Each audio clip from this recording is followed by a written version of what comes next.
That's exactly right. When you have that little girl, you think you don't want her to feel like there's anything that she can't be, and you don't want her to feel like there's anything that she has to be.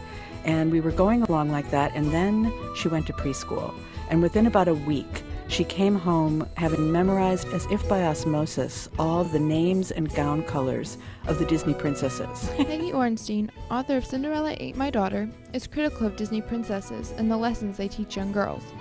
She believes they, and what she calls the princess complex, in our society demonstrate how girls are expected to act in society and what it means to be a girl. Is this true? How strongly do Disney princesses affect and influence how young girls grow up? How are those effects different in regards to teenage girls? I think to an extent they can affect them negatively because they're usually portrayed as very beautiful and skinny and just sort of like the ideal person. So when you're growing up and if that's what you're looking to like strive for, that might not be the best thing, but I also think it can be a positive enforcement to young girls about just kind of being independent and kind of standing up for what they believe. I don't think it's black and white.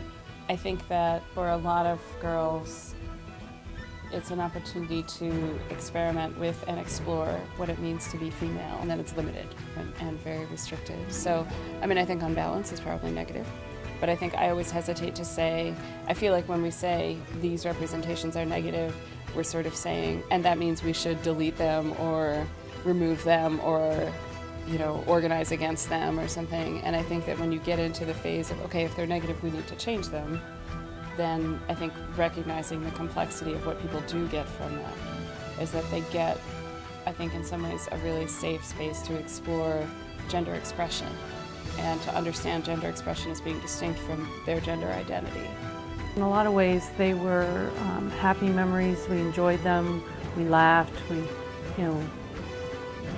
entertained ourselves together as a family with Disney movies. So I think they've been a positive influence. I don't think they've really haven't created a negative impact on you at all. I think it was a very positive influence. But I think there are so many other things that we've done along the years, visiting battlefields, going to museums, learning about history, that have influenced who you are and what you want to do, playing sports, being involved in the community. I mean, all those things are just a thread. It's giving Disney too much credit to say that you are who you are because you watch Disney. Right. I just think it brought you a lot of joy, and it still does. Yeah. I don't think that they internalize that much of it. I mean, a girl might say, I like Sleeping Beauty because she wears pink. I don't think that that's a horrible thing to say. I think, you know, most little girls like pink, most little boys like blue. Maybe that's something that's, you know, wrong with society, maybe it's not, but I don't think that it's something that you should read that much into, because, you know, girls that grow up with Disney, I mean, they're not always going to stay in the same mindset and just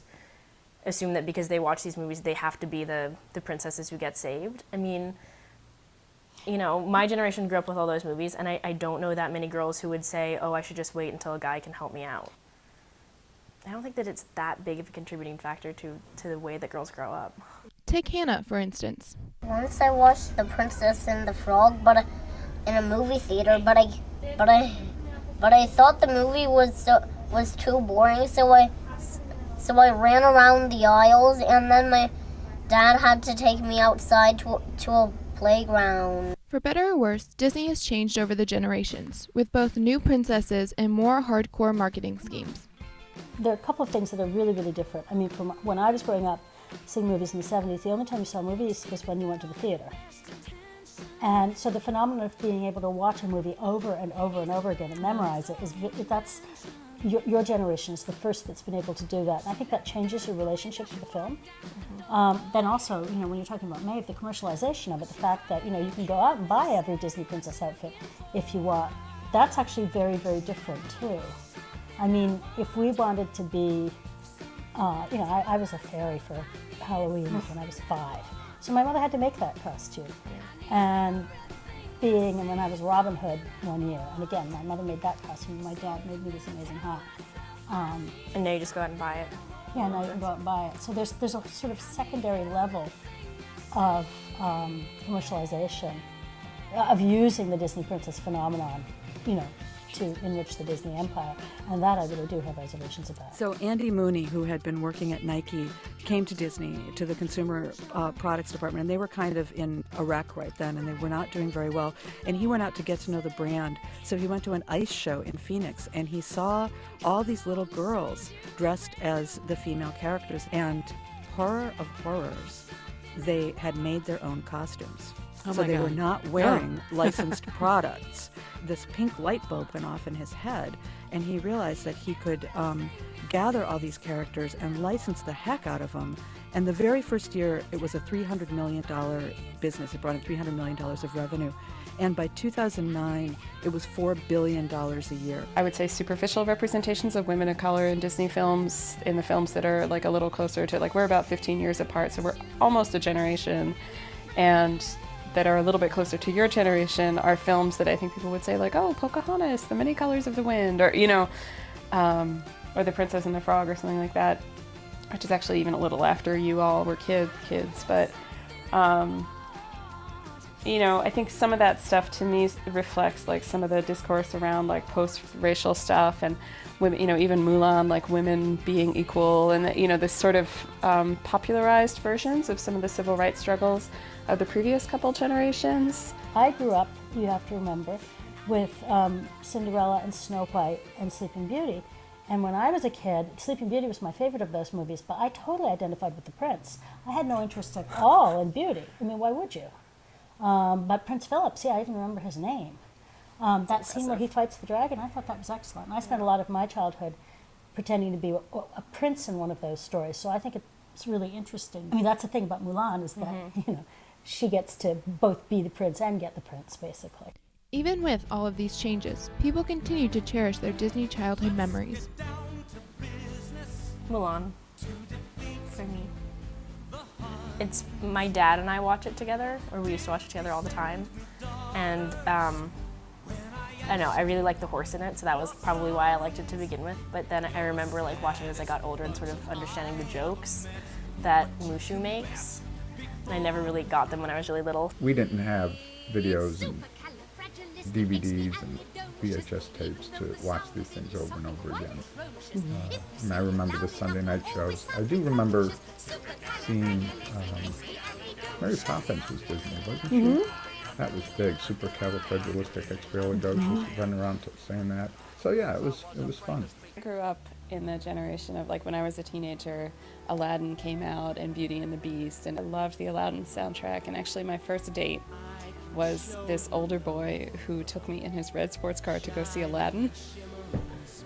You know, and so, like, the whole, I can show you the world. And I was like, oh my God, he's showing me the world in his red sports car.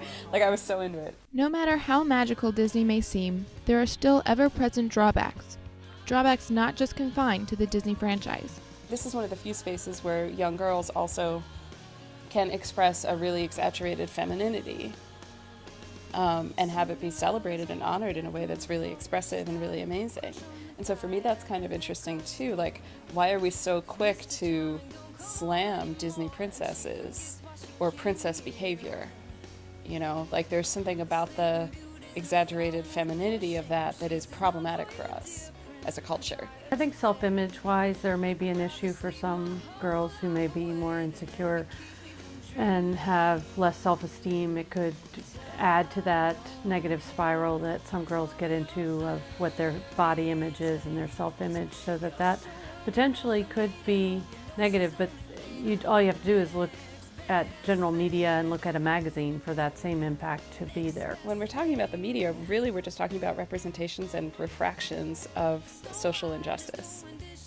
And it's the social injustices, it's the power imbalances that are the problem. With these obvious issues, where do parents factor into how Disney influences a young girl's development? I don't think parents should use Disney movies as babysitting tools. I think it's something that should be enjoyed and watched with your child, so that you have dialogue and conversation about things. So they're not just seeing it in isolation, they see it with sort of parental involvement.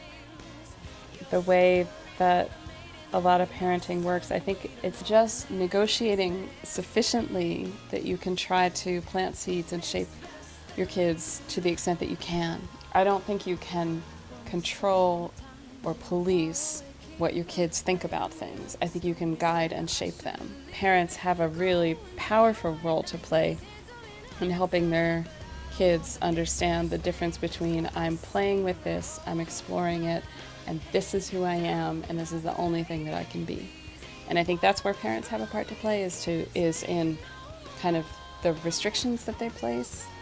Like, no, put that down, you shouldn't play with that, is a message that it's not okay for people to explore a variety of color schemes, which is fundamentally what we're talking about, is like color schemes and modes of gender expression. We enjoyed it, we used it to our entertainment, encouraged you to live the life of Belle as much as you wanted to, because we thought she was a good character. We, supported that, but we also supported the historical dolls that you had that had nothing to do with Disney, and tried to encourage reading in those areas as well. So I think your life experiences play a comprehensive role, and you're multifaceted and not just a Disneyite. Ultimately, we must recognize the apparent problems Disney movies have. However, as balanced viewers, we can acknowledge those problems without lessening our enjoyment of the films. I think it's important to be able to enjoy and appreciate the things that we like and hold on to that, because it's hard to find really joyful, interesting things in the world. Like, I think life stuff, and if you really like Disney movies, like those Disney movies, like, own it, really own it, and don't try to push it away.